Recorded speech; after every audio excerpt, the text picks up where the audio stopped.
do what you want to do. Don't do what your parents think you want to do, or the school wants you to do. And you don't have to go and get a degree if you don't want to, or if you haven't got that path in life, go and get a job working on a cruise ship or whatever it might be. But and then another opportunity opens up. And I don't believe in luck.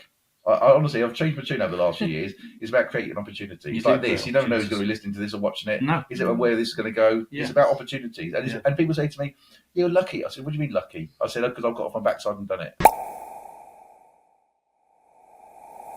Hello and welcome to Meet Your Inspiration podcast with Meri and Rich.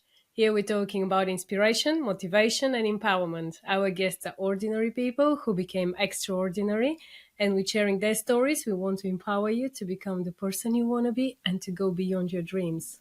This morning we've got a special guest, Nick Inge. Nick is the CEO of a company called iTrust, which you're going to come to learn about quite a lot over the years ahead. I'm sure you're going to see this cropping up everywhere. But we'll go back and we'll start with Nick right from the beginning. First of all, welcome, Nick. Great to have you with us this morning. Thank you for having me. Nice to be here. So, let's start.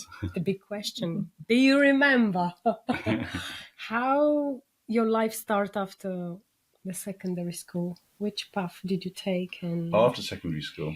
Yes, After secondary school, well, I left school at 18, having done 4 A-levels, which weren't very distinguished at all, much to my embarrassment. But anyway, I did my A-levels, and then I realised that, because I went to a military boarding school in Dover, which was slightly different, and I thought I need to go and find a bit about the real world. So I took a gap year. And first of all, I worked for a company called Sea-Link in Dover, the ferry company, which is no longer. And I did it was not my first job. I had a job when I was at school, but it was my first proper job. I was an admin assistant in Sea-Link. And then at the time, this is way before the internet, when I was at school, there was a careers library, and there was a leaflet in the careers library called Jobs in the Gap Year. So I'd already applied to go and work as a student helper teacher at a private boarding school. There's a theme going through this, you wait. Wow. A private boarding school near Oxford, and I was meant to be there for 1 term at age 18, setting up like chemistry lessons and supervising library periods for a very upmarket private boarding school. And I turned up, I think they were like a teacher or 2 short, so they basically gave me about 40 lessons to teach and a big pile of books. I was just chucked straight into the classroom. Bearing in mind, the sixth form students were literally a year younger than me. Yeah. It was ridiculous. It was ridiculous. Anyway, it was sink or swim, so I got on with it. But the funny thing was, I was playing for their first team football team. So they used to call me Sir during the week and Nick at the weekend. It's ridiculous. Yeah. Anyway, but it went really well, I think. Yeah, it went really well. And then they invited me to stay for the second term. In old money, it was then the Easter term. So I stayed for the second term, and I thought, and I was going to stay for the summer term, but I thought I need to go and do something else with my gap year, because when I say gap year, I didn't know what I was going to be doing after the gap year. It was just a year. It was just a gap. It was just a gap. Yeah, just a big gap. It could be gap life, let alone gap year, which might have ended up as that. But anyway, so I did the second term, and then I got a job on the hovercraft between Dover and Calais and Boulogne. This is how old I am. I'm 55, nearly 56. But the hovercraft used to go across the channel. So, and I was a steward on the hovercraft. You used to take cars on the hovercraft as well. Used to take cars and passengers, yeah. And I hadn't got sea legs at all, so I was probably more sick than the customers. Anyway, but what happened was, when I was at that school that I was teaching, one of the teachers said, "Oh, you could go to Polytechnic." They had polytechnics in the day, which is. Yeah. So like I thought, higher than a technical college. Right? Higher than a technical college, but not as highbrow as a university. Yeah, exactly. And I thought, I'm never going to get a degree, because I got 4 A-levels and they weren't very good. So I ended up going to Newcastle Polytechnic and to do economics. But when I was going on hovercraft, I was basically buying up cheap cigarettes and alcohol, because I had an allowance. So when I turned up at Newcastle Poly, I was basically selling. It wasn't contraband, but it was cheap booze and fags. And I made a lot of friends very quickly, you can imagine, yeah. So, maybe that's why I did economics, because I did business studies A-level, or one of my A-levels, along with geology, general studies, and English lit. So it was a real mixture, you can imagine. And then I went to Newcastle Poly, and I did 3 years, and I was very proud of my 2-2. I nearly got kicked out after the first year, because it was Italia 90 in the football. And me and my mate, who turned out to be my best man eventually at our wedding, we decided that we're going to fail. We're going to fail our quantitative techniques exam. A big life lesson for me is our fourth. We had 4 exams in the summer, and I was going to fail. We're going to fail it and then resit it at the end of the summer so we could watch the football the next day because we couldn't be bothered to revise. Anyway, I failed. Classic. Oh, this is a long story, but I failed miserably or spectacularly, whatever way you want to look at it. And I spent the whole of the summer holiday worrying that I was going to be kicked off the course, and you wouldn't be able to resit it. Resit it, yeah. Wow. And it was a big life lesson for me. Work hard, don't put it off, because. And I'm now and again, I still have these sort of flashback dreams of, oh my God, what we're going to tell my mum and dad, because obviously they paid a few quid to get me through the first year and stuff. So big life lesson. Anyway, I graduated with a 2.2, which I'm very proud about, in economics, which is not a straightforward degree, is it? Exactly. Yeah. And then I took another gap year because I didn't know what I wanted to do. So how was I now? 20, 21, 22? And so I worked I did loads of, and I've always grafted. I've done loads of different jobs when I was a student, when I was loads of different things, security guards, teaching, bar work. I mean, it doesn't bother me getting my hands dirty, and you learn a lot of life lessons as well. You do. Yeah. So I worked as a security guard, and then so when did I graduate? June 91, and then in the January 92, I went to Australia on a one-way ticket with a working visa. So I flew to Australia. My mum and dad was tearing their hair out because literally I had all I'd done was go to the travel agents and picked up a brochure on Australia and a one-way ticket. And so I still remember it. So I flew into Perth. You did ask, didn't you? I'm just thinking this is like a life story. You've just done a life story. So, like, I mean, you've already been a teacher. Like, so you went but not a qualified one. I just sort of blagged it. I know, but it's just remarkable. Yeah, I don't know. Or mad, one of the two. Anyway, so I got to Australia, flew into Perth. There's so much I could tell you. But anyway, I flew into Perth, ran out of money, and I had a free internal ticket to go to Sydney.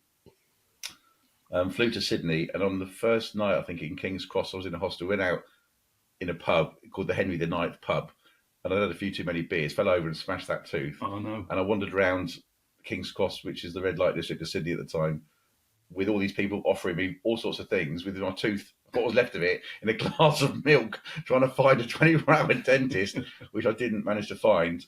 Dosed myself up with paracetamol, knocked myself out, and then I got some random contact from someone I knew when I was at Newcastle Poly, whose parents lived in Sydney. And I said, look, you don't know. I phoned them up with a little bit of money I had left, saying, oh, look, I'm really sorry. You don't know, but any chance you could help me out? Because anyway, they took me under their wing. Wow. They looked after me for a few weeks. And then I got a job on a building site in Sydney. Had too many beers and then ran out of money. And then my dad was in the army for a long time, and he got posted to Hong Kong. Okay. So I thought, oh, this is a bit of an escape route. I had a good time in Australia. It was good so you fun. flew to Hong Kong then? And I flew out of Hong Kong via Darwin. There was 2 blokes playing sort of, I don't know, pop songs randomly in the departure lounge. There was like 2 a.m. There was 2 fellas on a keyboard, me and the other people about to get the plane out of Darwin. It was just, anyway, I've got a memory, so I can remember things. I can remember daft things. So I flew to Hong Kong. My dad said, go and get a job, which is fair enough. I didn't have any money. So I got a job in a cocktail bar called Mad Dogs. And I'd done a few bar jobs before that. And then my wife, she was backpacking. Well, my wife now, she wasn't then. She was backpacking with her friends. And then we got together.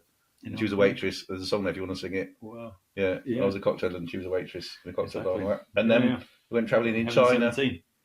Was it? No, it wasn't. No, Human League. Human League, that's it, yeah. Human League. So, so we went travelling in China for a bit. I came back to the UK, thought, right, okay, I better get a proper job now, rather than just, because you get to that point where I'd been a student. I had, literally in Perth, south of Perth, there's a town called Albany, and me and my mate we met in a hostel. We had no money, and we couldn't eat, literally. So we found there was a cycling group from Perth, and they said to us, if you scrub these mussels that we picked for the barbecue, you can have a free meal tonight. So literally, when you've got no money, you do anything, and it's not a nice feeling having no money. So all these life lessons I've picked up by working with people, going through it, mostly my own fault for not having any money. I didn't plan it well enough. Newcastle Poly not passing my first year, all these sort of things. And then I came back to the UK in end of 92 and got a job as started my training as a chartered accountant. I know. Because I had to do, I know. With every sentence, you're just surprising me. I know. You're thinking, I know. And what happened? You did ask it. So what happened was I got a job with a company in Maidstone, who was still going. I don't know. I probably nearly made them bankrupt with my lack of expertise in chartered accountancy. But I started doing my chartered accountancy training. Wow. So that was like an apprenticeship almost. Yeah.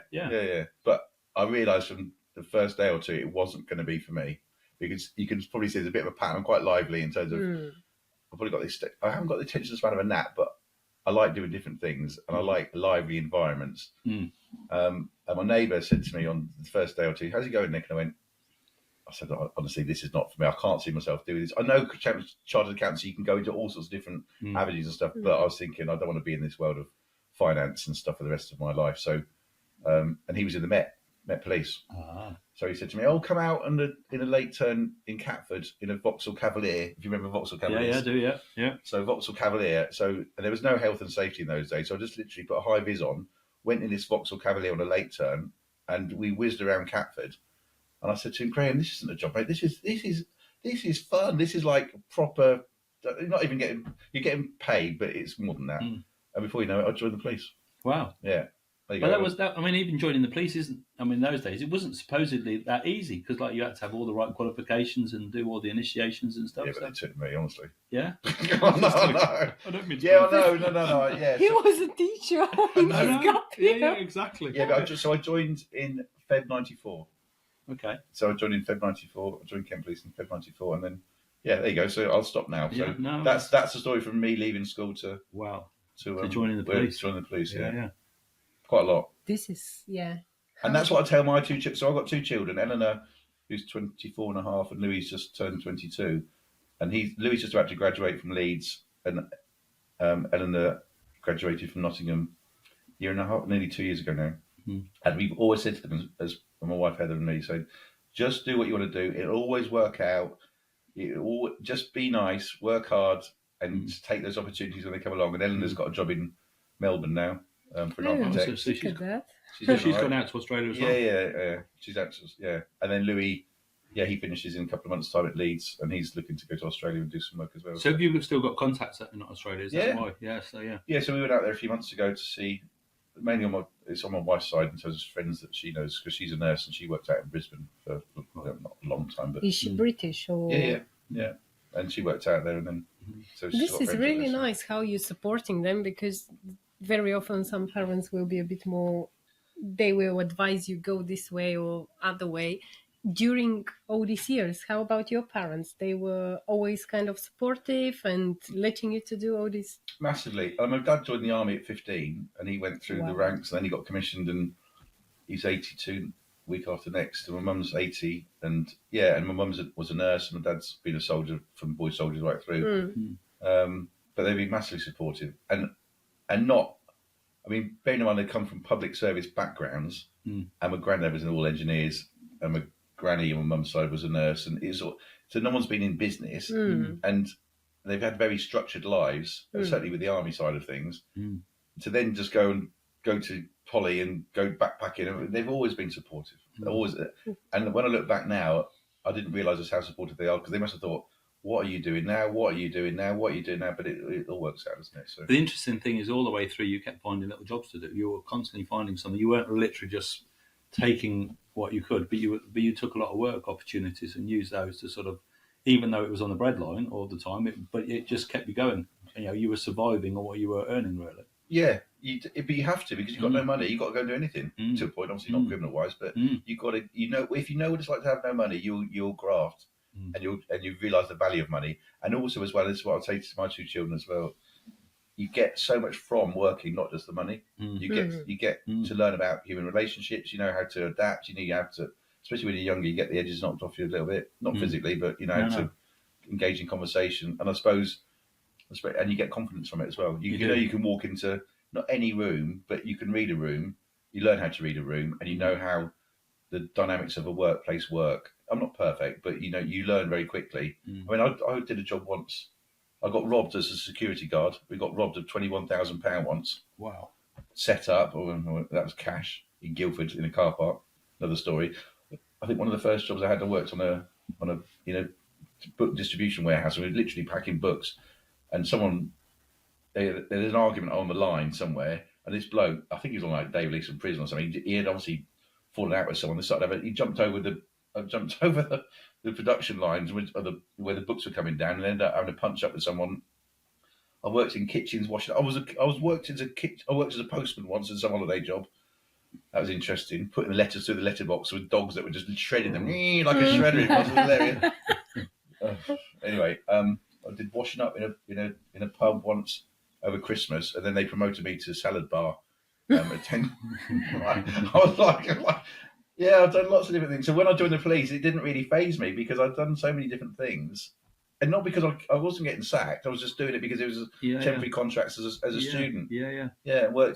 Worked in a pub in Newcastle where I went to Poly for a bit. I was cleaning out the cellars and working on a Friday, Saturday night, and then playing for their football team. And different things, different people, different backgrounds, and you realise that everyone's got a story, and they're not. There's good and bad in every organisation. There's lazy people, there's grafters, there's happy people, there's sad people, and that just cuts across society. When you do lots of different jobs, you do appreciate it. Yeah. For sure. All these jobs, when you were doing them, and how you look on all that you grab, because earlier you mentioned that if there is opportunity, sometimes you just grab it. Was it some that you start in particular reason that you want to do some particular job, or it was just about what was coming available at the moment? I'm just going to go and... Yeah, it was money. It was literally money, because I had to, otherwise where it was going to come from. So shall we say that back in the time you were money driven because of the situation, but this teach you the lesson as well that later on, obviously when you were accountant training, that money won't be the reason that you won't stay for long in a job, or to be the main reason. Yeah, as long as you've got enough money coming in to pay the rent, put food in your tummy and get around, that's what it's about. And there's certainly the first gap year, it was about getting experience, not about the money. If that makes sense, because that was a byproduct. I mean, I knew I was going to get paid, and it wasn't much, but I knew I had a room at the school. I had a room. I'd got a little car. Well, I bought a car, but it was a little mini, which was just about to kill me with carbon monoxide poisoning. But it was about the experience, because I needed that experience. I know I needed the experience because it was been such a.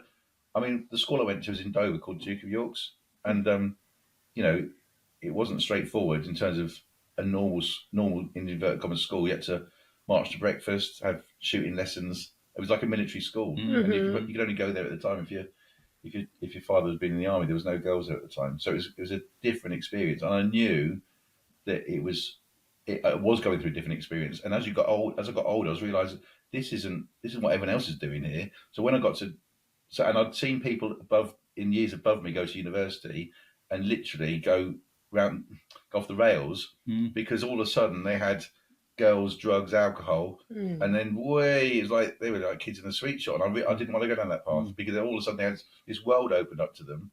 I didn't want to do that, so I knew that for my own self-development, I had to go and see a bit of the world. So it wasn't anything to do. It's interesting because there was obviously a fair amount of discipline in the school. So you were fairly well disciplined in terms of you knew different things and how to structure stuff. And obviously with all the experiences you had as you travelled, particularly, and all these different job experiences, but then obviously when you go in the police, actually all those life experiences will have really set you up to be really understanding of society around you, which is, to be honest, probably a really important characteristic of being in the police force. Yeah, definitely. Yeah, you have to have a real understanding of all sorts of people. Of course, that's the nature of the job. But in hindsight, it was probably quite a nice way for me to go back into that, not cosseted way of living, but having a stable job and a stable income and a stable environment, and it's supported, which was obviously it's not military, but it was that sort of public service thing again. So I'd gone out, experienced lots of different things, and then brought those skills back into the police, even though I didn't realise it at the time. But in hindsight, it's probably not. And there's a lot of opportunities, obviously. I mean, the police force is so many different divisions and opportunities and sort of different structures as well, isn't it? So how did that develop when you went into the police? Yeah, so I joined in Feb '94, and everyone joins, well, not much now, but you join in uniform. So you'll put uniform on, and then you do your training, and then you get mentored, right? Like in any job, we should do. I was mentored by a really lovely fella who was ex-traffic officer, and he did everything by the book, like you should do. And yeah, so he was mentoring me, and I had a really good grounding in doing it all properly, which is a great way to be when you first start, certainly in the police, right? So we used to stand in Tunbridge High Street in the morning, and there was all these cars in a traffic jam going down and we used to pick out cars with having, say, for example, no fog light or someone's not wearing a seatbelt, just to give me practice in writing sort of process and statements and everything else. And we used to pull over cars like an old Ford Escorts in the day, if you remember those, and put the bonnet up, and then Pete used to say to me, right, and then like give him a fine for a ticket for not having a loose battery. And then I remember writing statements going, if you have a loose battery, that's an offence, because in the event of an accident, that battery could come loose, and there could be battery acid going all over the engine, and it could be a fire, and everyone's going to die. I was going, well, it's a bit extreme. However, and you could see the general public getting fed up with me sort of saying this is ridiculous, but it was good. It was good experience. And then what happened was, then you go independent, so you get your wings, as it were, and you go out on independent patrol. I remember thinking, oh my goodness me, I'm in a police car. I've got all these sirens and all this sort of stuff. And then in the day, I had some brilliant sergeants, but we had to, it's performance related. So how many tickets have you given out for seatbelts? So, and I remember giving this fellow a seatbelt ticket one. No, I didn't give him a ticket. He was driving on a Sunday morning, I don't know, 9 o'clock in the morning. He was going to drive into the local shop to get a paper, right? And he didn't have a seatbelt on. And I thought, so I pulled him over and I said, no, I could give you a ticket, but just put your seatbelt on. And he was really happy, right? And then, I mean, there's loads of stories I can give you, but I was thinking, you only police by having the consent of the public, right? So if you start annoying them, when it comes to something far more serious, they're not likely to help you out, right? Because they remember PC Inge as being, not reasonable. And I went to the domestic in Tunbridge, and the lady had a altercation in a westerly direction with her partner, and I looked after her and I made sure what we were doing was all properly done. And she said to me, oh, you really looked after me well here. She said, I'll tell you what, I'm going to do you a favour. She said, I'm going to tell you who's dealing the drugs on this estate. I went, oh, thank you very much. And I was thinking, and so she told me who was dealing the drugs on the estate. So I wrote that on a report, put it into the system, and then the people in the police who were dealing with it got some intelligence about who's dealing the drugs on the estate. Anyway, she started telling me more and more about the burglars and the people doing the car crime. This is, I don't know, when is this, 1996, 97? Wow. And she was my first informant. And I thought, do you know what? And going back to all the jobs that I've done, that skill set of being able to talk to people and establish a rapport and be empathetic and understanding, and you don't judge anyone because everyone's got a backstory. And she was my first informant. And then what happened was, I was putting reporting, and it was Nick Inge all of a sudden, he's half decent in terms of this side of it, because it's not easy to, because when you have an informant, you're basically selling your trust in them, and they trust you not to bubble them up, because no one wants to be caught out as a grass or a snitch. No, exactly. Right. And then we had, and there was, I won't name the name, but we were on night duty once at Sevenoaks, and there was a PC from the intelligence unit. This is well documented, not talking out of turn, who came in and gave us a night duty briefing on intelligence about where to go as uniform officers if we're going to catch some burglars. But he turned out to be a corrupt police officer, because what he was doing was basically path clearing for his friends to go and do stuff where he knew he wouldn't be, because he was telling us to go somewhere else. Wow. That was my first full distraction. And that was the first time I suddenly thought, do you know what? This is not, it's all cracked up to be in terms of people. They might put a uniform on sometimes. It's nothing against the police, but it couldn't ban the organisation. And I suddenly thought, right. Anyway, he got arrested and he got sent down. So I think he got 9 months. But he wasn't just for that. There was lots of other things going on, right? Yeah. And his vacancy came up in what they call the intelligence unit. And I was wet behind the ears, didn't know, 3.5, 4 years service at that point. And I applied for the job. And because they'd asked me to go for it, because they'd seen me putting intelligence reports in. So there's a vacancy and they're going to go for it. So I got into this intelligence unit, and I didn't realise what happened was they'd taped the phones. The whole office had been taped up. They were recording what he was doing. So everyone was very much on edge in terms of their jobs and what was going on. Anyway, I got into intelligence side of policing. That's how I got into the plainclothes stuff like this, right? And I'm no James Bond, it's certainly not. But I what happened was, in the day, this is the end of 1990s. We used to run our own informants, and then the intelligence that they used to give us, we used to then develop to then turn into warrants, and then go and do raids, right? And then they split that function into the people who just did the research, and then the people who just looked after the informants. I'm putting it in very sort of simple terms here. And I went down the informant route. So, because I loved it, because it was basically speaking to people, right, gaining their trust. They tell you about what's going on at different levels, right, and you're thinking, wow, this is amazing. So you put the report in, and then there's a warrant done, or someone gets arrested, or how whatever. did you go out and meet them though? Sort of like, obviously you have a few informants, but how did it then build relationships with others around community? Because obviously that's the key, isn't it? I mean, the key is to build a relationship. So are you going into local pubs and just sitting around and just talking, just joining in the sort of, how does it work? No, I don't know. You can read all this on the internet. It's not highbrow stuff, but you go into the cells and go and speak to people to see if they want to. Or you go and you get people to give you names of people that uniform officers or CID, they would go and speak to people, and then they wouldn't just be dealing with their crime or what they've been the victim of or the offender. They might come across them and they establish a report and say, look, how do you fancy having a chat with someone called Nick? They could help you out in terms of paying you money or help at court. And there's a reward for these people. They're not just doing it, or revenge or whatever it might be. So you don't just do it by yourself, or you identify someone that you want to go and target and recruit as an informant, and you work out their lifestyle and go and work out how to put a telephone call into them, or go and speak to them in the street or in the supermarket or something. So there's ways of engineering it. Interesting. Escape to luxury at Hempstead House Hotel and Spa, an elegant country house hotel in Bapchild, near Sittingbourne, Kent. Relax with indulgent spa treatments. Dine in style with exquisite cuisine. Perfect for getaways, weddings and events. Experience luxury in the heart of Kent. Book your stay today. Be the first to discover Kent's best events all in one free app. What's On in Kent is a new and rapidly growing app where you can find days out information, places to eat, festivals, concerts, markets, and much more around you. Just with few clicks on your phone or computer, you can stay updated with real-time info and explore events across Kent. Don't even think twice. Just download. It's free. Yeah. So what happened was, do you want to carry on with that bit? Yeah, exactly.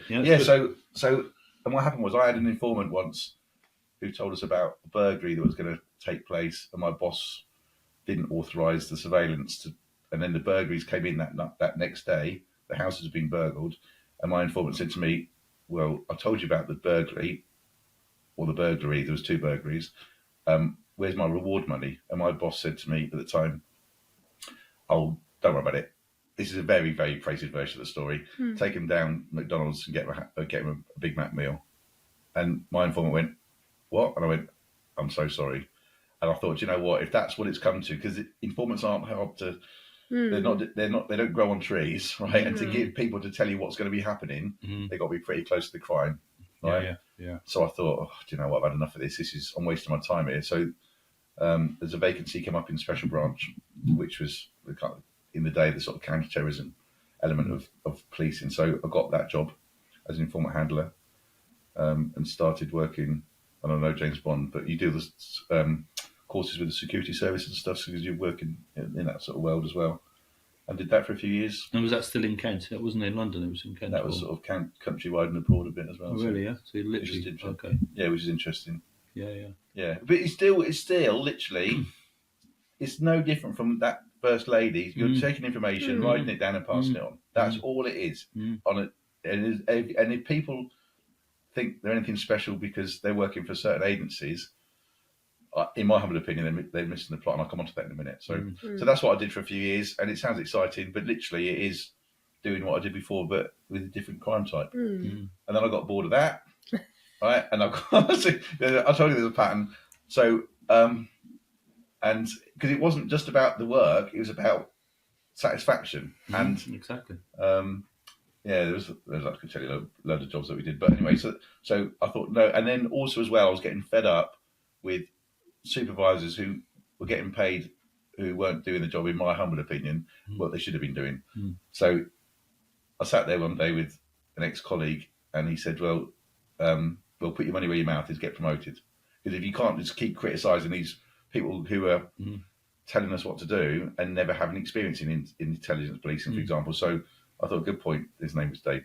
So I said, "Dave, good point." So literally, I started studying and got my sergeant's exams. So, but because of that, and I hadn't got any supervisory experience at that point, my ex-sergeant then said, "You need to go outside of this intelligence world to learn about supervision in the police, right? Because it's a whole another world from being a constable through to being a sergeant." So then I went to HR in Kent Police and said, "Look, I've got my exam. I need a position as a temporary sergeant. What have you got?" And they went, "We've got a vacancy at Medway in uniform." And I went, "Medway in uniform?" I said, I grew up I sort of started in wartime as well, darling. It's like, you know. So I thought, no, same again. Right, go for it. And my wife said, "What are you doing?" I went, I need to do it, not because of the money. I need to do it for my own development and credibility. Because if you then start supervising, you can supervise, in my opinion, in Medway with very little background in uniform, and in Medway on early, lates and nights, you can probably handle most things in the force in terms of supervision. So that's what I did. So I turned up at Medway on a Sunday morning with the uniform, and I hadn't been in uniform for, I don't know, 15 years. This is 99. This is 2000. I hadn't been in uniform for about 12 years, I suppose. Turned up on a Sunday morning in uniform. I couldn't even turn my radio on. Honestly, I was putting my date of birth in, and my section said to me, "Sarge, it's your force number." I was going, "Oh, okay." Then we had a domestic coming at like 5:45. We hadn't even started, and it went from there. And literally, I was chucked in the deep end, and it was brilliant learning. I had a brilliant team. They looked after me, and you learn who the specialists are on the team. So some bloke was into traffic. Well, they know about traffic apart from Ford Escort batteries.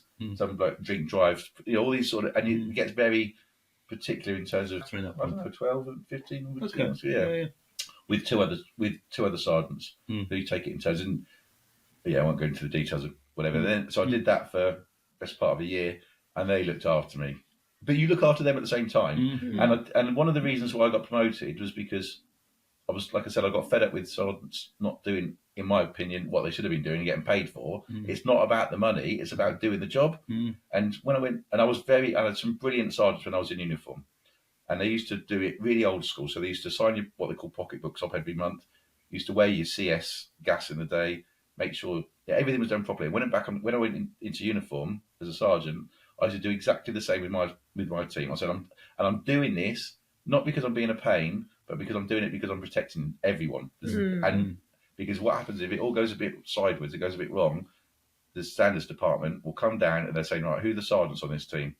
Right, and what's the supervision like? We haven't had it, and that's when it all goes. That's the first thing they'll do, because I've seen it in the past, especially after that experience when I went for the copper's job that was corrupt, right? And I didn't want to be in that boat where it's all of a sudden you're getting investigated because you're not doing the job as a supervisor. Does it feel like really good, positive teamwork? I mean, does it feel like a team in that situation? I mean, it sounds like they're working with the other sergeants and how you work together. Yeah, you're a team, and I was honestly, I've been so fortunate in my whole life. I had some really good people that I've come across, and if you do it properly, and you do it with a smile, and you work hard, they'll look after you as well, and you sort of gravitate towards nice people. Generally, I think same with business. We'll come on to that, but so I did it all properly, and then I went into custody as a custody sergeant, and a lot of people don't want to go into custody because that's a tough job.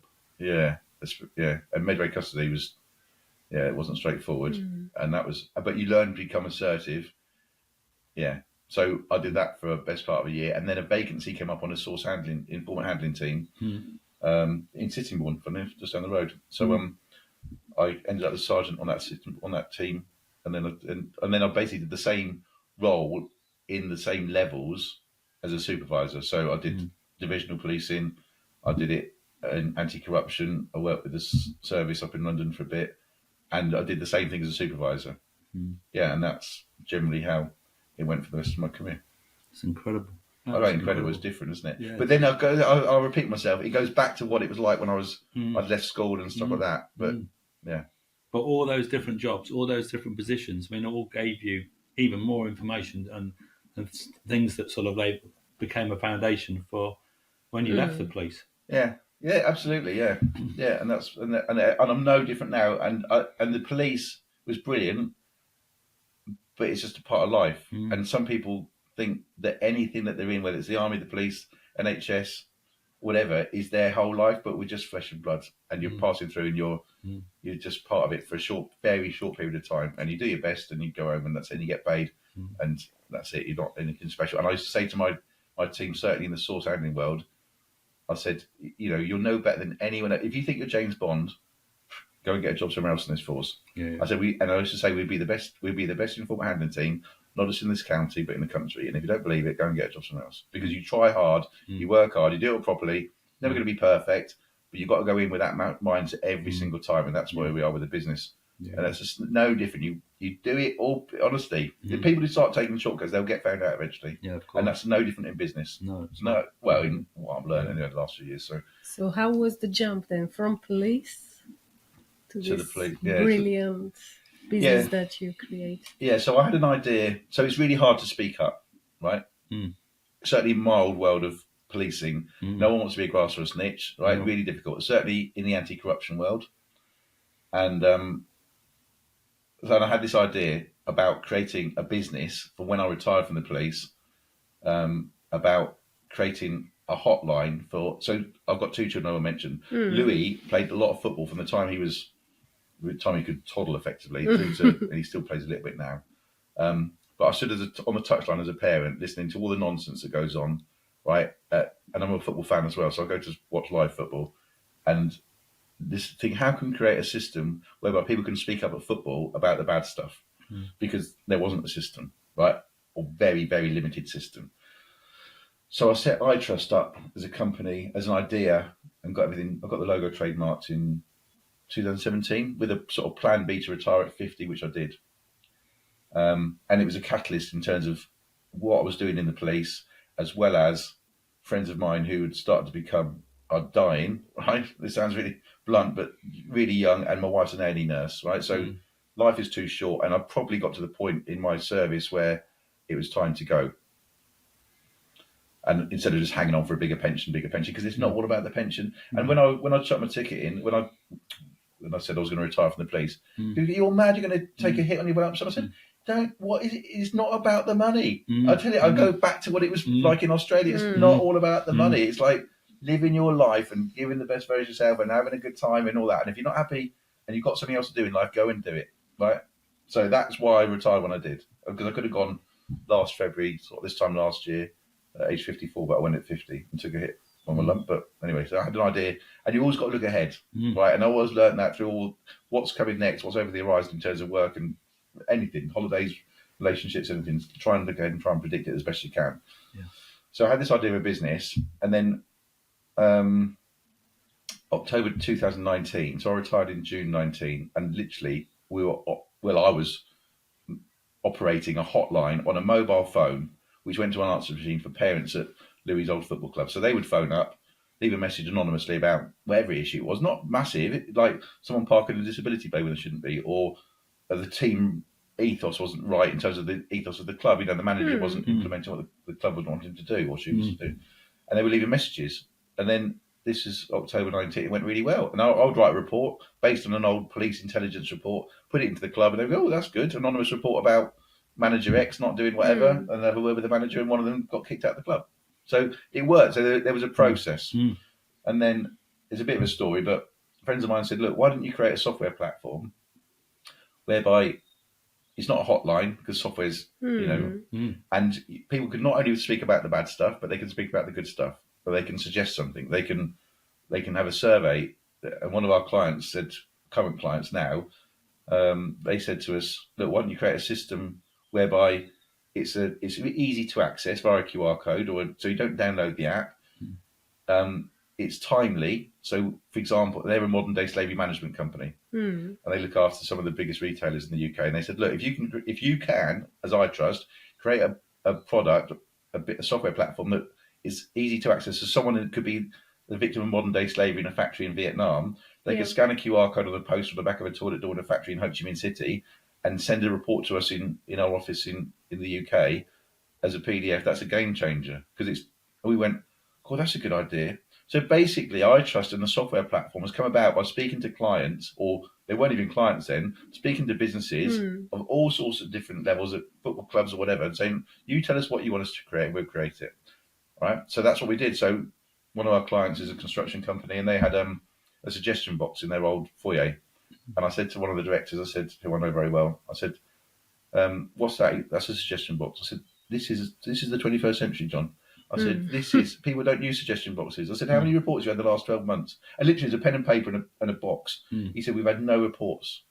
I said, so what's the point? He said, because when we get audited by our clients, they can see we've got this speak up system for our staff.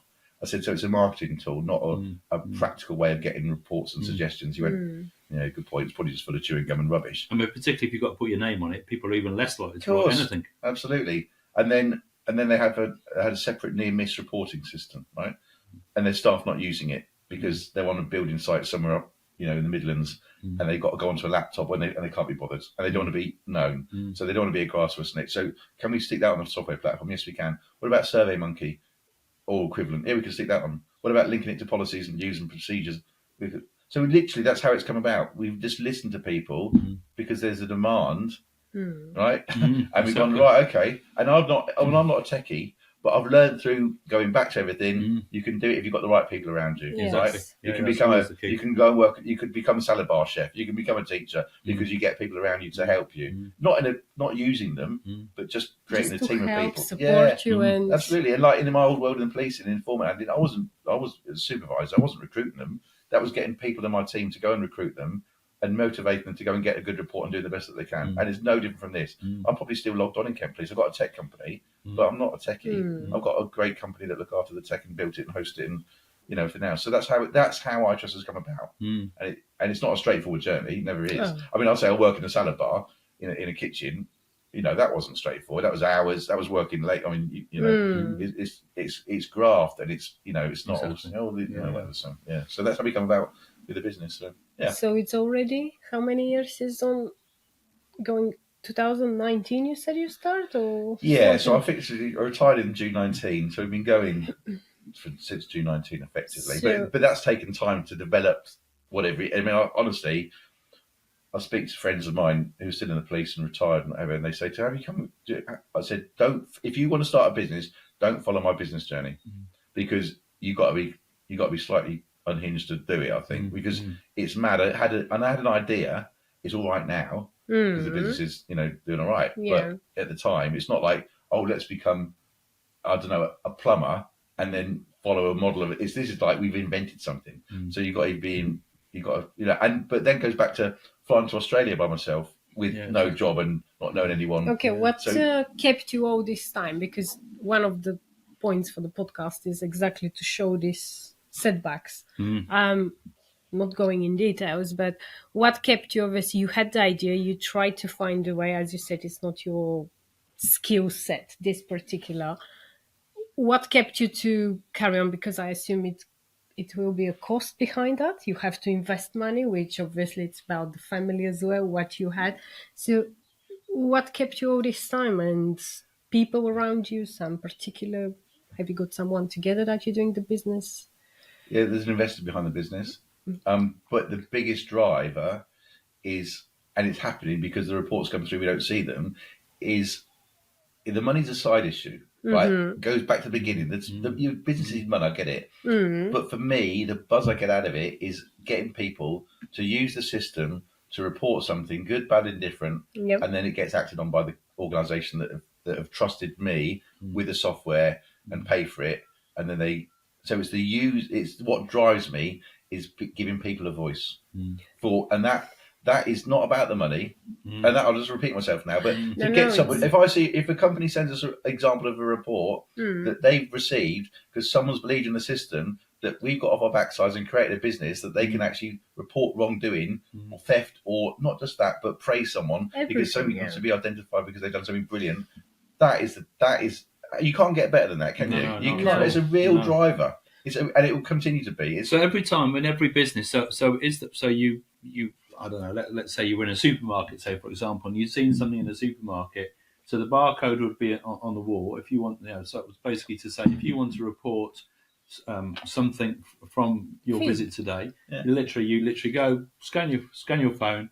That then takes you to the thing so you can fill in exactly relevant to that particular site, that particular company, and then you just fill it in, and then it goes. Literally. And that's it. That's literally all you have to do. And you get the choice to be anonymous. You can choose to be known. You can upload any evidence from your phone. So, and it's really easy to use. So tech people don't like tech, right? A lot of the time, unless you're a techie, they want it to be easy to access, easy to use, and timely. So when someone scans the QR code because it's very visible, or there's a link on a website, they literally go onto that, and they got the options. So it's not a negative platform. No. It's not a whistleblowing hotline. It's not a compliance system. It's not. So we want to encourage people to use it for the positive. Yeah. And it's very visible. So posters around buildings, offices, QR codes on email, signature blocks. For clients, it's not just about having a reporting system or a feedback system. It's not whistleblowing. It's feedback in every sense. It's a marketing tool as well, because that QR code shows what that organisation represents. We are open and honest and transparent, and it's a way of attracting staff, it's a way of retaining staff, it's a way of improving the organisation, and it acts as an insurance policy, because people are less likely to do anything wrong, because they know they're going to get grass up, so they don't do it because the posters are there. So, and it's not just about the bad stuff. The vast majority of reports that our clients get, they tell us, are about the positive. So and so's done this, they've gone over and above. So when it comes to a staff appraisal, look, there's an anonymous report coming about what you've done for so and so.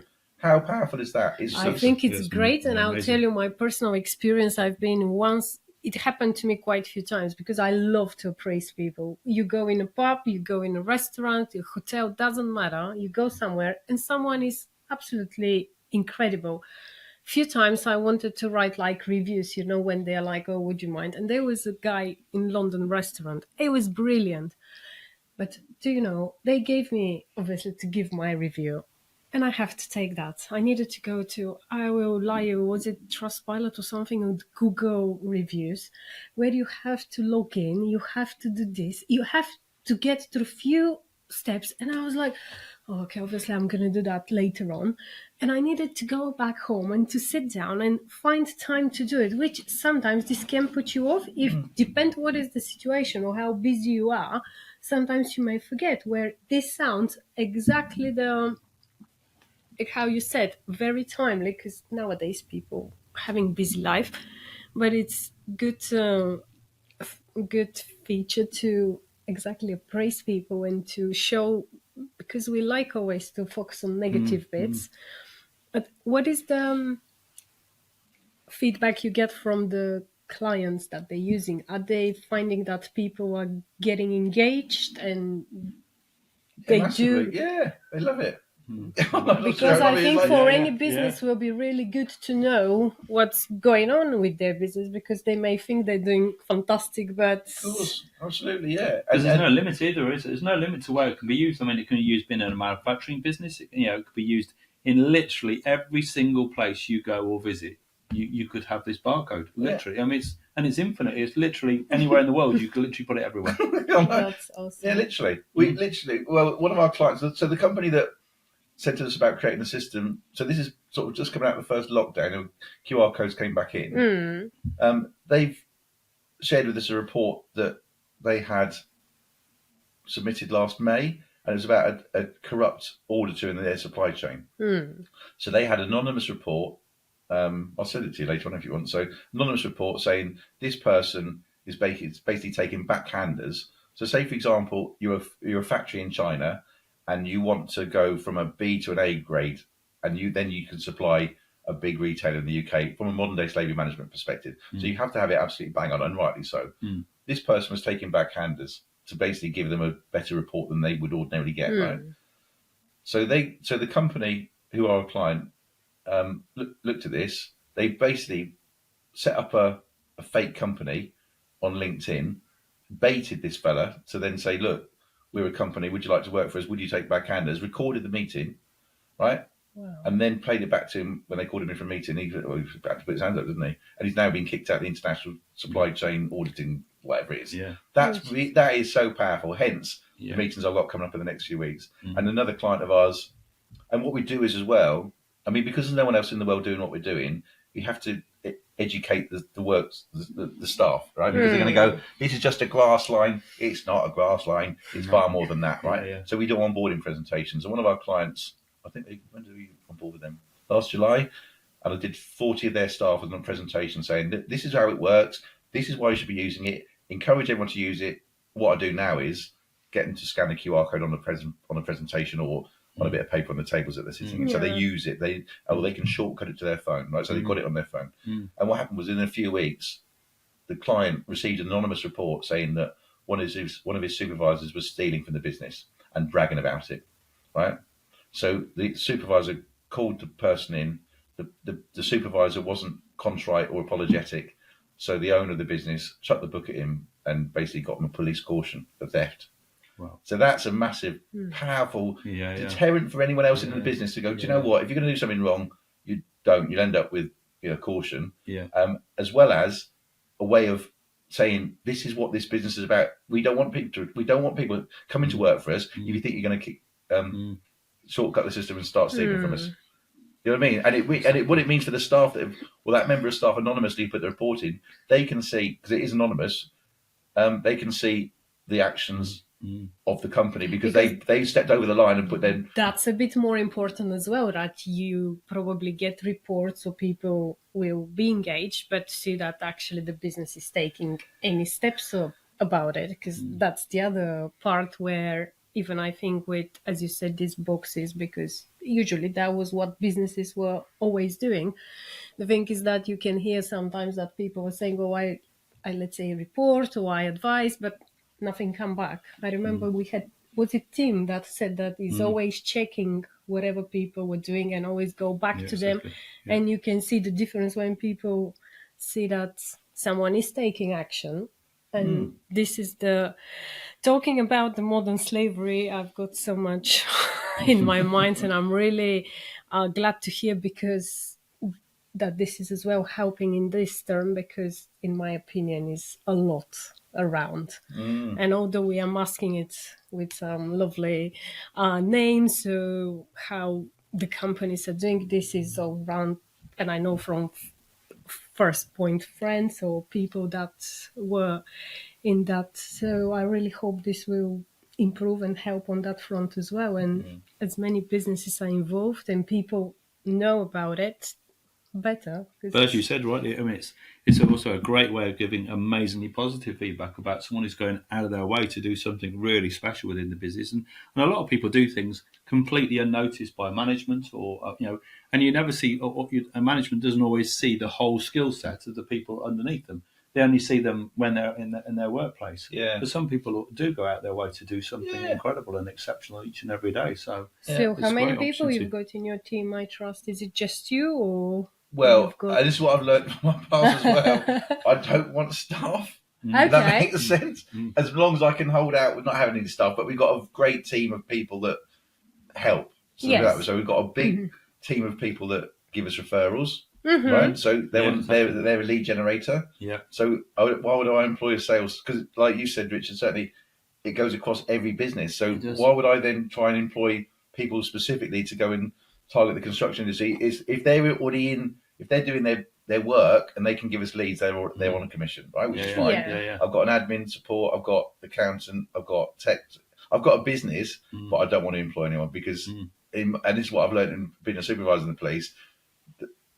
You're not supervising people in your business. You're supervising their social lives half the time and all the issues they bring to work. So the longer I can hold out with, and it's fine, it works, and we're scaling, and we got. I mean, the amazing thing is with it is it's so easy, like by word of mouth, because everyone goes, "Well, have you seen this iTrust?" I mean, as soon as anyone says it, because I can't think of anyone who wouldn't want to have it in their business. I can't think of a reason. And that's why we constantly see on LinkedIn. That's the beauty of it, isn't it? I've got sole traders. Yeah. Entry price point £49 a month, and you're thinking, why would they have it in their business to grass themselves up? It doesn't work like that, because when they do presentations, they can get feedback straight away, right? But what they do is, and I'll come on to it now, but the company can get it and they gift an additional account to a football club or a sports club or a charity. So for them, it's a great marketing tool. Right, because they can go for £49 a month. It's going to cost me £600 a year, just about, and I can get a feedback tool from my company. I can gift it and I get all the marketing in terms of football clubs, rugby clubs, cricket clubs. It's a good model, and it ticks that ESG box. Not just ticks the box; it does more than that. It's not just. And going back to what you said, Meri, about the business, it's a proof point. There's plenty work out there, right? I'm not just being big-headed here. There's plenty companies to say asking for it or we getting leads into it, right? But I don't want to work with companies that don't believe in what we're doing, because we're wasting their time, their money, and ultimately the user's time. Because if the user puts a report in and the company don't do anything with it, what is the point? I'll go back to why I'm doing it. It's absolutely wasting, because they're going to tell their friends, "Oh, I put a report in potentially, and nothing happened," right? Which will, and then they'll leave potentially, and they'll tell their friends and family, "Don't work for them because I put a suggestion in, even a positive one, and nothing happened." Or even if nothing happened, the company can say to them, "Look, I'm glad you put the report in. However, we can't do it because of this, because of finances or some, I don't know what it might be." But at least there's a communication channel there, because there's nothing worse than going into big black hole, stick a report in, thinking, "What's the point?"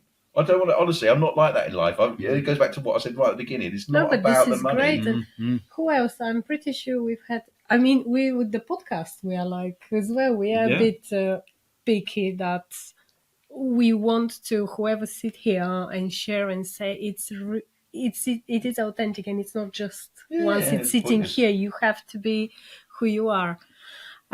What was the other? I know you are involved in another co-founder of Worldly Wise. Yeah. Can you tell us a bit more about that? Yeah. So I mentioned Louis, and that's why iTrust came about in terms of creating a system for football clubs to start with. And then I've got Eleanor, a daughter who's 24 and a half. So she left school in Maidstone in June 19, and she was taking a gap year. Funny enough, wonder where she gets that from. In fact, Louis he literally said to me yesterday, he's talking about doing a gap year in 2 months' time when he's finished at Leeds. But so Eleanor was going on a gap year before she went to Nottingham Uni, and she was going off to Nepal and Southeast Asia with her two friends. Her two friends had never been outside of Europe, and we couldn't get them on a one-day gap year course, right? Because we wanted to put them on a course just to. And so there's a fellow called Travell Henry who trained me when I joined the police in February '94, and I was in a judo suit and had a wooden stick. It was something out of the Ark. It was ridiculous. And Travell, he was a civilian trainer for Kent Police. Really lovely fella. I've known him for a long time, and he's got a very successful de-escalation, conflict resolution skills business. So his team, for example, he's the co-director of the company, but they go and train Southeast Rail Guards on skill sets in terms of dealing with members of the public, for example. That's to try and make sure if someone's a bit animated, they calm down a little bit. Of course, You don't go in up here, they're up here, and all that sort of stuff, right? So I said to Travell, "Look, would you mind putting together a one-day gap year course for the girls before they go to Nepal and doing that backpacking route on cultural awareness in Southeast Asia, dress appropriately. It's not Mason on a Friday night, right?" And so you did half a day on cultural awareness and half a day on physical safety in our garden. And the girls loved it. And we said, "Look, if there's one thing that keeps you safe, out of trouble when you're travelling, that's done it for us. And we're not travelling, and we've taken the children all around Southeast Asia. They certainly are my two children. So they're pretty well versed in travel anyway. However, it's always good as a parent to be able to give them that." So anyway, word at the time is another thing. I was a volunteer careers and enterprise advisor for the morning school in East Morning. It was something to do and get me to say yes to everything and say it works out right. And word got out that we'd put this one-day gap year course together and through the school network. And then COVID hit, it was the first lockdown, and careers provision went online. Everything went online, didn't it? So the schools didn't have careers fairs and people going in giving talks.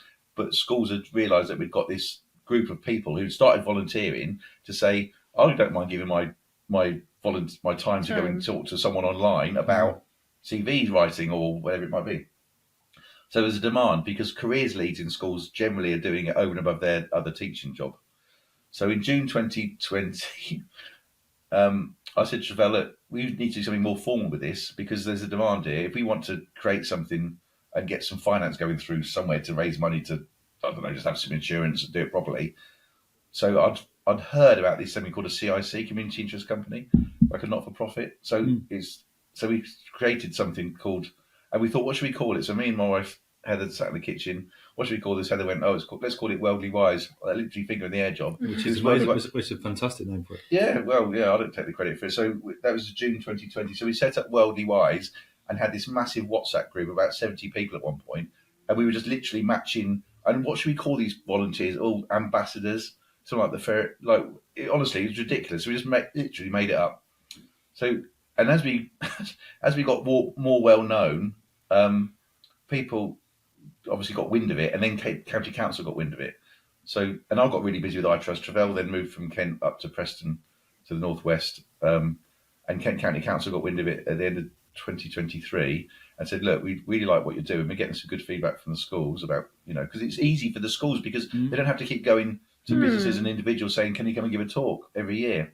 So how is that administered then? How's that? Well, so they invited us to apply for some funding from every local authority. Got a big tranche of money from central government post-COVID for social digital inclusion projects. Okay. And they said to us, how can we help you scale this? So we said, look, why don't we create a website? So instead of us manually matching ambassadors with schools, we create a website which acts as effectively a dating website between schools and businesses. And we never charge, never take a penny out of it. It's not about the money. I keep repeating it, right?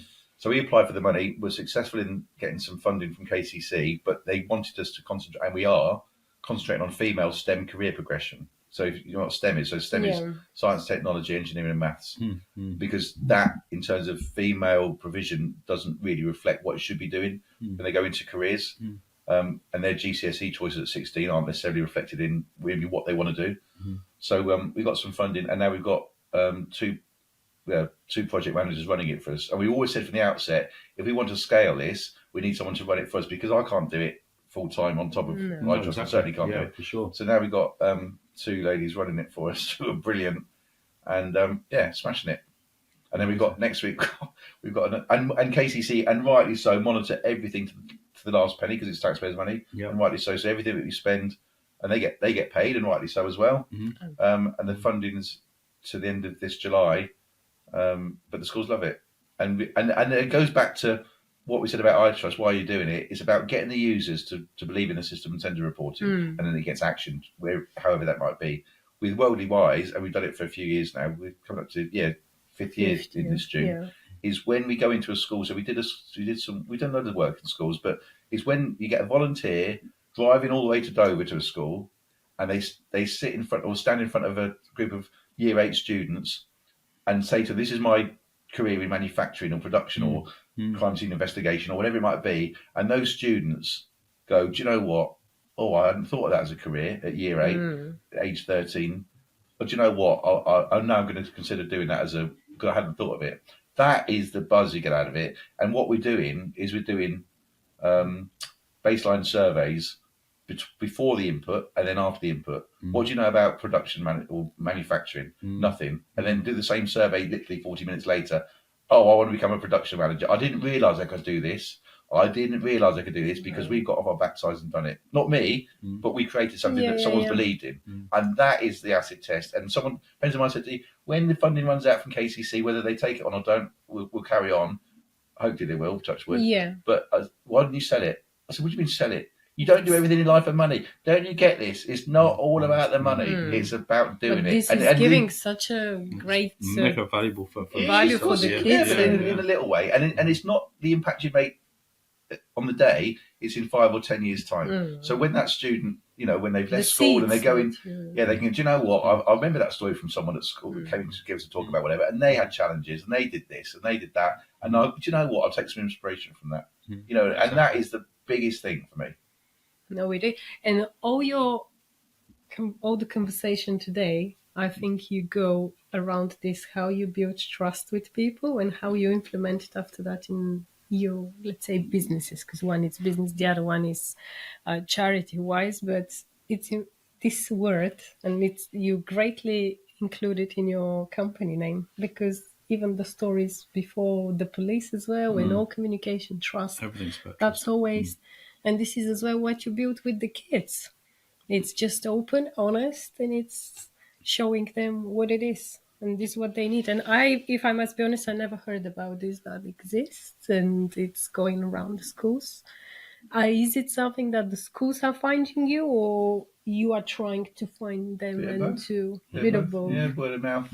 Yeah, we don't advertise, but we don't need to advertise as such. I Is mean, it across anywhere else as well? Because obviously in Kent, but I mean, it's literally could be countrywide. There's no reason why it can't. yeah, we've done Just some work in needs, Washington up in the northeast. Yeah. For the last couple of years. Me and Travella got up there and presented to some students up there. The first year we did it, we did 1,000 students in a day, and we work with schools. We have been not necessarily much now, but from particularly disadvantaged areas of the county, right? Because maybe their students, not exclusively, obviously, but maybe need more of a leg up than other people, right? But Washington, we did exactly the same, where it wasn't, economically buoyant area. And Eleanor, our daughter, she was at Nottingham Uni at the time, and she was on a sort of like a 6-week, I don't know, attachment to some university in Kuala Lumpur in Malaysia.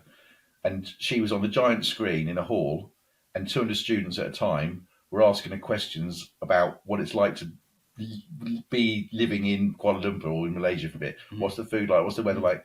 And at the end of it, we said, and she was just literally asking questions live time on a massive screen. And at the end of it, who wants to go on a gap year? Who wants to go travelling? Yeah. That is what it's about. They hadn't even heard of Kuala Lumpur or Malaysia. That is the best of it. And you don't have to go to university. Of course you don't. I said to our two, I mean, they've gone to university, but do what you want to do. Don't do what your parents think you want to do or the school wants you to do. And you don't have to go and get a degree if you don't want to. Or if you haven't got that path in life, go and get a job working on a cruise ship or whatever it might be. But and then another opportunity opens up. And I don't believe in luck. I honestly, I've changed my tune over the last few years. It's about creating an opportunity. It's like this. You never know who's going to be listening to this or watching it. No. Is it where this is going to go? Yeah. It's about opportunities. And people say to me, "You're lucky." I said, "What do you mean lucky?" I said, "Because I've got off my backside and done it." I know that's not luck, and I'm talking myself up. But it's a bit like buying a lottery ticket. People say that's luck. You've got to go and buy the lottery ticket. Then you've got to go and make sure that your number comes up, and then you've got to claim it. That's not luck. That's the chances of winning are very slim, but that's not luck. And in everything in life, you have to do something. And if you've got an idea and it's a good idea, why not try and pursue it? That's the key, isn't it? Of course it is, and keep going and doing it for the right reasons, right? Not just for making money for money's sake or selling widgets for widgets' sake. I mean, hopefully I'll come across as not too mad, but passionate, right? You've got to do it for the right reason, not just because there's no point making a lot of money. You could make money through criminality and driving in a Ferrari. That's nothing to do. What's that got to do with it? And plenty of people do. And people think, well, I don't care what they think of them, but I know what I think of them. Yeah. You know what I mean? And it's not about that. It's anyway. But it's exactly the point. I mean, it comes to us like we've got multiple times a week. Everyone says time. to us, don't they? And I go, so you got a podcast? Oh, you're on YouTube. Oh, wow. How much money do you make? We go, we don't make anything. We're not interested. We're not interested in the money. That's not what we do it. We do it because sharing the stories of amazing people who have literally started maybe with nothing and built up to something is really powerful. And actually, the network of people that we've got around us and great friends. This is priceless. This is what I'm saying. Special. It's priceless. It's really and because usually people say, oh, but it's taking your time but there is no price on that for sure. And the good thing is that, so many good friendships are coming, and as you said, opportunities are opening. It's just the life is taking totally different direction when you just follow what you really like. So it is more than great advice for everyone. Really just give a go. Have a go. And our strapline for Worldly Wise is #you never know. You never know. You never know. And I'll go back to how I met my wife. So that was everything's chance, isn't it? Well, how you two met is chance. I know there's a bit of a story, and I was in that bar in Hong Kong. I wouldn't be where I am now if it hadn't been. I'm a very, very lucky man, and Heather's very tolerant of my madness. But in terms of everything's opportunity and chance, isn't it? If I didn't drive up here today, and you didn't very kindly give me the chance to have a chat, and LinkedIn, you mentioned LinkedIn. I've posted every single day on social media since I retired from the police. Christmas Day, New Year's Day, and I can give you, not millions, I can give you loads of examples of not every day when it's created a lead for the business, all Worldly Wise, but then it's come to and I can give you million and how that's resulted in revenue for the business. Of course, and people don't see it. They go, oh, Nick Inge is rocking up with a cup of coffee or a beer and whatever. Actually, I love your posts with the coffee. I don't know what is that your idea that you do a weekly one with. Just honestly, it's brilliant. I love it. Where do you know it came from? So Louis, my son, so he played a lot of football, And I hadn't told you this before, I don't think. So he played a lot of football, and when he was about 7 or 8, some of our friends have got a few quid, and he said to me, "Dad, how do I drive that Range Rover, or how do I end up with that massive house?" And it's not all about the money. However, I said, "Louis, if you wanted to become rich," I said, "you're going to have your own business. Don't join the old Bill and don't join the NHS." Right? So he said, so what happened was he took the children back to Hong Kong when he was 13. So he's 22 now, so nearly 10 years ago. And we took them back to Hong Kong to show them where we met in Mad Dogs, it was called, but it's no longer there. It's a sports bar. And have you been to Hong Kong at all? No. Yeah. Okay. So there's an island called Lantau, which is just off Hong Kong Island, and we went there, and there was a fishing village called Tayo, I think it's called, and there was a fella selling waffles, street waffles, and he was just doing the batter, and he had a machine, and Louis said, "Right, that's what I want to do, Dad." And I said, "Okay, let's go for it." Again, there you go. All right, hashtag you never know. So he bought a second-hand machine whilst we were still abroad off Gumtree from a family in Bromley. And when we came back to the UK, like the week after, we went and picked it up. And for that, so we got back in like the end of August, and he started making waffles, like creating, like went on the internet, how do you create a waffle? And we ended up, that's my excuse, right? Eating waffles for this whole summer holidays. And we had friends around, he was testing all these waffles on this machine. It was a second-hand machine. And then he got his first event at Spade Works, I think it's called, which is a garden centre on the other side of West Malling. Spade local, Spade, I can't remember. On a Saturday morning doing a farmer's market.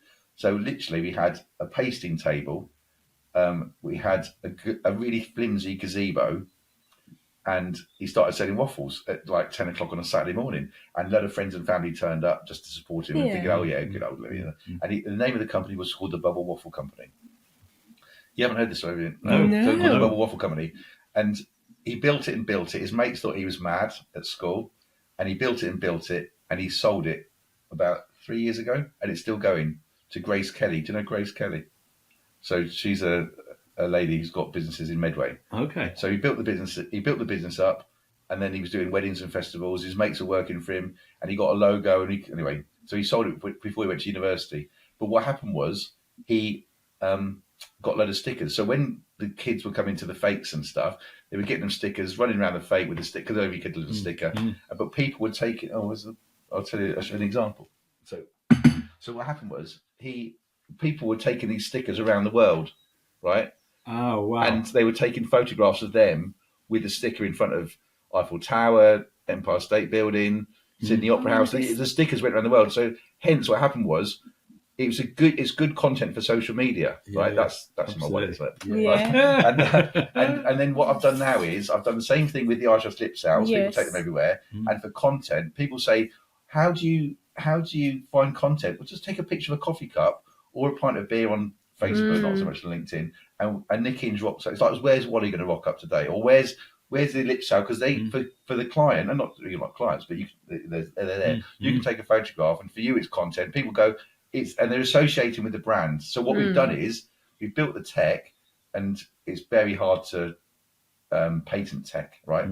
But we've got the IP, which is hard to protect as well. I get that. However, we're building a brand, and the brand is iTrust. So what's happened now is people take those lip sales around the world, and you see it. And I love it, especially the plane. And it's like, and it's for me, it's free marketing. Obviously, people get a lip sale out of it, but it's building the brand. And what's happened most recently is that iTrust is becoming, it hasn't certainly become, but it's becoming like a kite mark for businesses. So, we've had an iTrust. They talk about the iTrust report, the iTrust report, the iTrust report. It's not a grassy hotline, snitch line. It's not called whistle up your mates or whatever it is, or grassyourmatesup.com. This is iTrust.